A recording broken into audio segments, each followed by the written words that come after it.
terjadilah kondisi di mana pertumbuhan ekonomi rata-rata 5% selama 7 tahun terakhir tidak tercermin dalam kondisi nyata rakyat Indonesia. Masih terlalu banyak anak-anak yang kelaparan, petani dan nelayan yang kesulitan menjual hasil panennya, rakyat yang belum memiliki rumah layak huni, guru yang belum dihargai, serta keluarga yang tak sanggup berobat karena biaya atau karena tidak ada fasilitas kesehatan di daerahnya. Tadinya pengelolaannya secara tidak masuk akal. Perusahaan rugi, komisarisnya banyak banget. Saudara-saudara sekalian, aset yang dimiliki bangsa Indonesia yang berada di BUMN-BUMN kita, asetnya adalah senilai lebih dari 1.000 triliun US dollar. Harusnya BUMN itu menyumbang kepada kita minimal 50 miliar dolar. Kalau 50 miliar dolar, APBN kita tidak defisit, saudara-saudara. Karena itu, saya memberi tugas kepada Badan Pengelola Investasi dan Antara Indonesia untuk membereskan BUMN-BUMN kita. Tadinya pengelolaannya secara tidak masuk akal. Perusahaan rugi, komisarisnya banyak banget. Saya potong setengah komisaris, paling banyak 6 orang, kalau bisa cukup 4 atau 5. Dan saya hilangkan tantiam.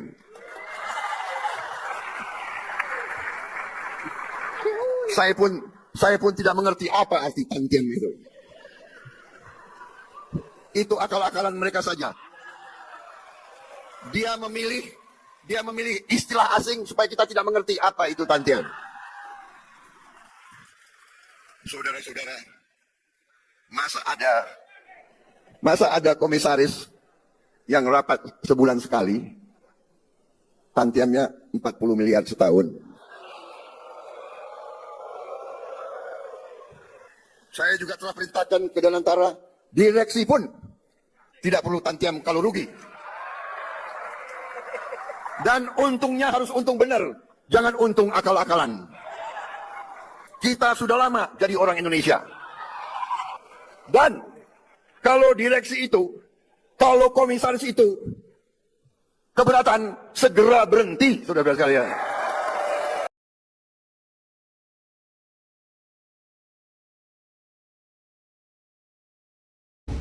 Saat ini, demokrasi dalam pemilu kita selain ditentukan oleh garis tangan, juga sering dipengaruhi oleh campur tangan dan buah tangan. Oh my God. Kita semua memiliki garis tangan, nasib dan kesempatan yang diberikan oleh Allah Subhanahu wa Ta'ala, Tuhan yang Maha Esa. Tetapi tidak semua dari kita memiliki kemampuan yang sama untuk ikut campur dan memberikan buah tangan dalam menentukan arah demokrasi. Inilah kritik sekaligus otokritik terhadap demokrasi dalam pemilu kita. Kita harus terus memperbaiki dan menyempurnakannya. Sebab demokrasi yang kita cita-citakan bukanlah demokrasi campur tangan dan buah tangan, tetapi demokrasi yang memberi kesempatan setara bagi semua warga negara. Marilah kita bangun demokrasi yang menghidupkan harapan rakyat. Demokrasi yang tidak berhenti di bilik suara, tetapi terus tumbuh di ruang-ruang dialog, di dapur rakyat, di balai desa, hingga di gedung parlemen, agar setiap keputusan lahir dari kesadaran bersama, bukan hanya kesepakatan segelintir elit. Dalam demokrasi, rakyat harus memiliki ruang yang luas untuk berserikat, berkumpul, menyatakan pendapat, dan menyampaikan kritik. Selama saya menjabat Presiden Republik Indonesia, jangan pernah anggap yang besar dan yang kaya bisa bertindak seenaknya. Kami tidak gentar dengan kebesaranmu. Kami tidak gentar dengan kekayaanmu. Karena kekayaanmu berasal dari rakyat Indonesia. pemerintah yang saya pimpin tidak akan ragu-ragu membela kepentingan rakyat Indonesia.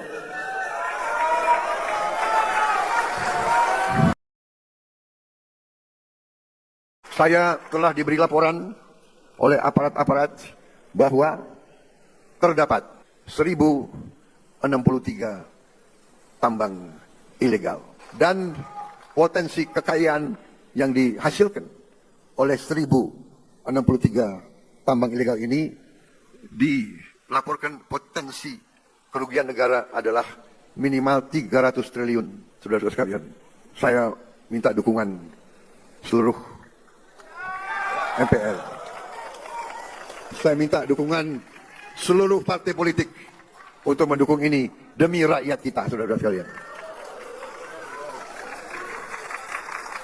Dan saya beri peringatan, apakah ada orang-orang besar, orang-orang kuat, jenderal-jenderal dari manapun, apakah jenderal dari TNI atau jenderal dari polisi atau mantan jenderal, tidak ada alasan kami akan bertindak atas nama rakyat.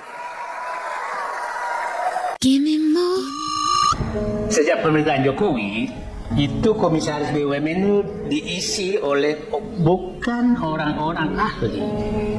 Isi yang dijadikan komisaris BUMN itu adalah caleg gagal, tim sukses, bukan orang sukses. Tim sukses. Ya, tim sukses. Biasanya tim sukses itu biasanya bukan orang sukses. Komisaris itu kerjanya tuh hanya minimum merapat sekali sebulan, minimum. Rapat 3 jam di Bali, main golf 3 hari. Dia dapat fasilitas kesehatan, dia dapat namanya asuransi jabatan. Asuransi jabatan tuh pada saat habis jabatannya dapat lagi uang. Saya kan sesmen 2005-2010. Saya berharap 2014 itu kantor Kementerian BUMN harus dibubarkan. Harus dibubarkan. Harus. Karena itu hanya tempat orang untuk mengatur perampokan. Pasti karyawan anak perusahaan Pertamina bertanya, apa hebatnya Kodari? Apa hebatnya DNIA? Kok tukang survei jadi komisaris kita? Ya kan? Ya. Nah, pasti direktur Andaka Tambang, direktur Freeport, direktur yang boran jago-jago semua, Bukit Asam, Timah. Lah, kok Kresna Tali jadi komisaris? Itu meruntuhkan semua idealisme, meruntuhkan semua semangat baik. Lah, Grace Natali jadi komisaris, kita yang sekolah kayak begini repot-repot. Damn, tegas sekali Pak kalau berpidato ya. Jangan kira yang besar dan kaya bisa seenaknya selama saya menjabat. Kayaknya dulu waktu mau menjadi presiden juga berbicaranya seperti ini deh di depan mic. Prabowo menegaskan selama dirinya menjabat, orang besar maupun kaya tidak boleh bertindak sewenang-wenang. Ia tidak gentar menghadapi kekayaan atau kekuasaan karena sumbernya berasal dari rakyat Indonesia. Setuju Pak. Tapi tinggal Anda berani atau enggak. Nyatanya selama ini pidato ada tuh ngeri menggebu-gebu ya kan. Tapi actionnya selama ini damn ya kurang sesuai dengan apa yang Anda bicarakan Pak.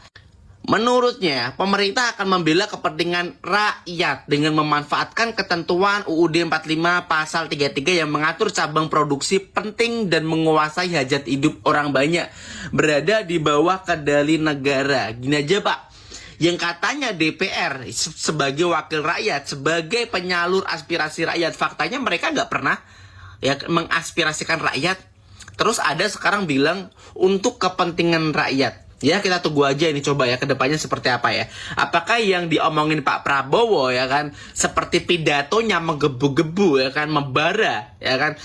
Terus banyak aplaus dari DPR dan MPR. Apakah nanti akan dilaksanakan? Kita tunggu aja ya kedepannya seperti apa. Nanti nggak masuk hitungan. Saya kira saya membayangkan Pak Jokowi itu langsung lemes pulang ke Solo tuh sambil ngedumel gitu. Ngapain gue datang ke ini untuk dipermalukan seperti ini? Itu kan sebenarnya tidak langsung dipermalukan kan Pak Jokowinya kan.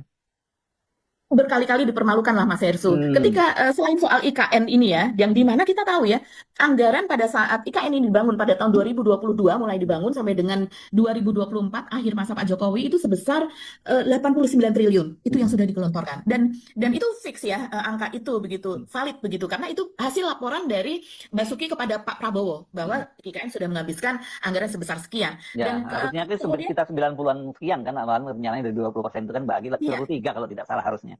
Oke. Iya, tapi yang sudah dikeluarkan 89 triliun dan kemudian ketika dibicarakan lagi dengan Pak Prabowo untuk bagaimana anggaran 2025 sampai dengan 2029 disetujui sebesar 48,8 triliun ketika itu ya tahun 2024 ketika Pak Prabowo mulai menjabat. Nah, kalau dipukul rata selama 5 tahun maka itu mungkin hampir 10 triliun seharusnya. Jadi tergantung ya, kalau 2026 akan dibangun gedung legislatif dan eksekutif, maka mungkin penganggaran akan sangat besar. Sesudahnya itu mungkin gedung ASN apa sekolah apa dan sebagainya dan sesudahnya pemeliharaan apa dan sebagainya. Jadi memang tidak setiap tahun itu sama. Tapi kita dari sini sudah tahu bahwa tahun 2026 sepertinya IKN yang disebutkan ini mangkrak akan ya ditinggal begitu saja, mungkin akan menjadi objek wisata dan kemudian ada usulan hanya sebagai diturunkan levelnya menjadi ibu kota dari Kalimantan Timur. Mungkin saja itu akan kembali hangat dibicarakan kalau kondisinya seperti ini begitu.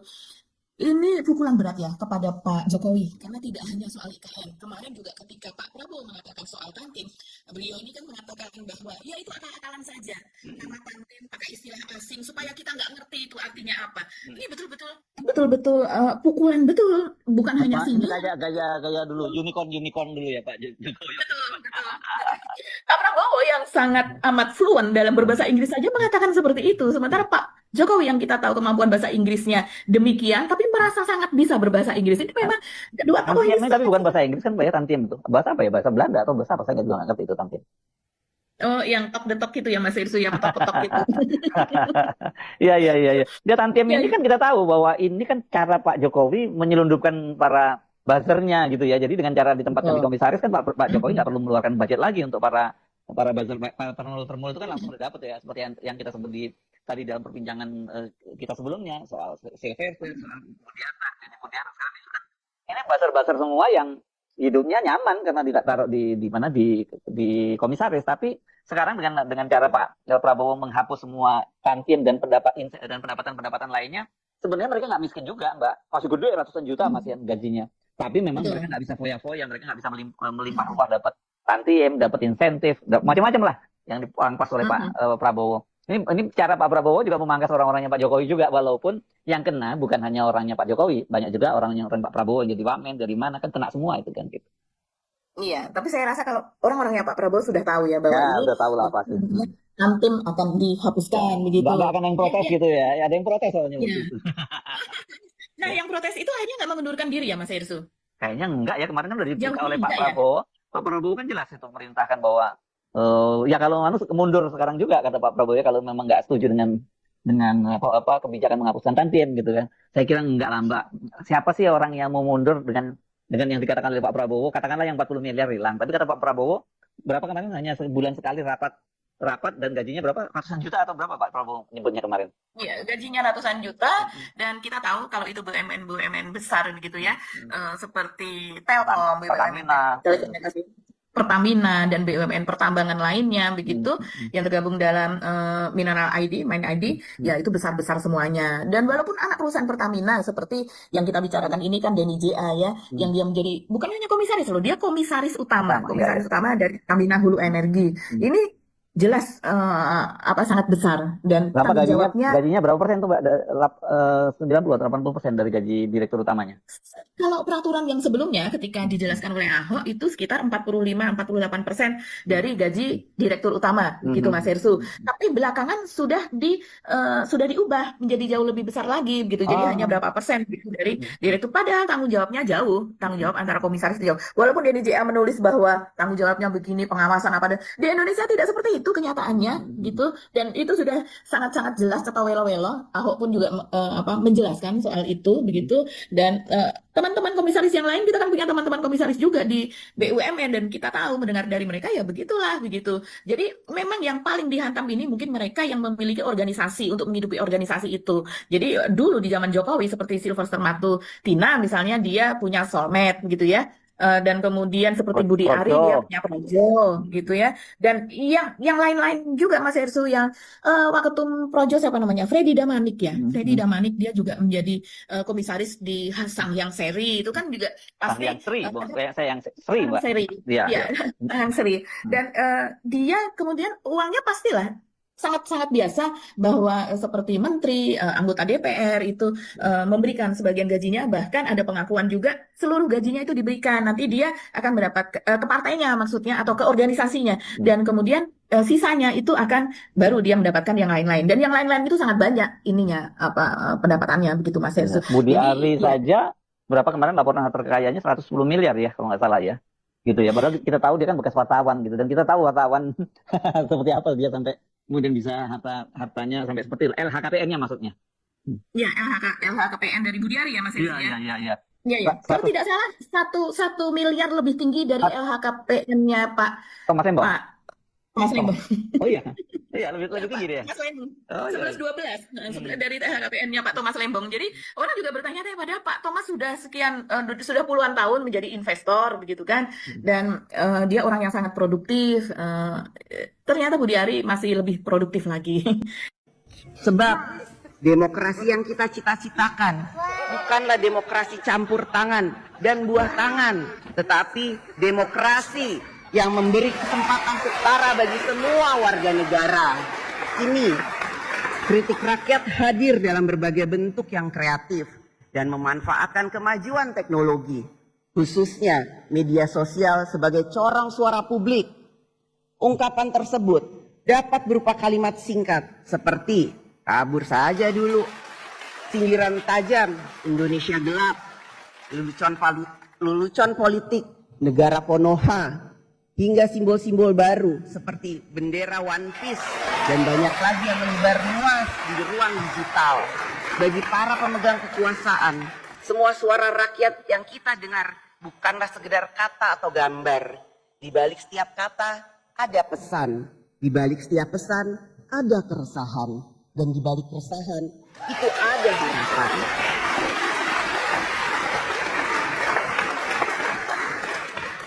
Pidato Puan Maharani di sidang tahunan MPR menjelang perayaan HUT RI ke-80 ini seolah oase di tengah gerahnya suasana politik dengan suhu yang semakin memanas akhir-akhir ini. Sikap pemerintah dari pimpinan pusat sampai daerah yang terkesan bertindak sendiri, tidak melibatkan partisipasi masyarakat dalam perencanaan namun kasar dan keras dalam menjawab kritikan seolah telah menjadi tren di kalangan pemimpin era Prabowo Subianto. Peristiwa yang terjadi di Pati, Jawa Tengah, ketika rakyat menguasai parlemen di daerah, memaksa para wakil rakyat menyetujui pemberhentian seorang bupati yang baru menjabat selama 6 bulan, hanyalah akumulasi dari kemarahan dan keresahan rakyat atas sikap anti-kritik dan perilaku angkuh para pemimpin. Kritik adalah sebuah keniscayaan di negara demokrasi. Kalau tidak ada kritik, berarti demokrasi telah mati. Dan inilah yang diperjuangkan para mahasiswa pada tahun 1998, di bawah pimpinan para akademisi dan aktivis kala itu termasuk Megawati Soekarnoputri, ibunda dari Puan Maharani. Dan itulah sebabnya, dari sejak reformasi tahun 1998 sampai masa kepemimpinan Habibie, Gus Dur dan Megawati Soekarnoputri dan Susilo Bambang Yudhoyono, tidak pernah ada seorang pun ditangkap karena dengan tudingan menghina kepala negara. Hanya di era Presiden Joko Widodolah para pengkritik ditangkap dan dipenjara, dan ormas-ormas yang berseberangan pemerintah diberangus. Bahkan ketika sudah tidak berkuasa lagi, ketika orang-orang yang hanya sekedar bertanya kejelasan ijazahnya, Jokowi pun mengamuk. Bukan hanya aktivis, bahkan beberapa konten kreator juga ikut diseret dipaksa untuk dipenjara. 10 bulan pemerintahan Prabowo pun tidak kalah keras pada para kritikus dan aktivis. Walau dipuji karena memberikan amnesti dan abolisi kepada para tahanan politik era Jokowi, namun sikap dan pandangan Prabowo kepada para kritikus masih patut dipertanyakan. Dalam beberapa kali kesempatan berpidato, Prabowo seolah mengkerdilkan kritik dan bahkan menuding demo Indonesia gelap dan tagar kabur aja dulu dibiayai koruptor. Perilaku pemimpin anti kritik ini pun dikritik oleh Puan Maharani. Menurut Puan, di balik kritik, Ada keresahan yang ingin diperjuangkan. Namun bukan hanya itu, Puan Maharani juga ikut mengkritik Pilpres dan Pilkada tahun 2024. Puan menyayangkan perilaku pejabat negara yang menurutnya lebih mengedepankan campur tangan dan buah tangan yang ikut mempengaruhi pilihan politik masyarakat. Maraknya pembagian bansos dan bahkan Joko Widodo yang terang-terangan ikut berkampanye di Pilpres dan Pilkada adalah perilaku tidak beretika seorang pemimpin yang menggunakan segala cara untuk bisa berkuasa.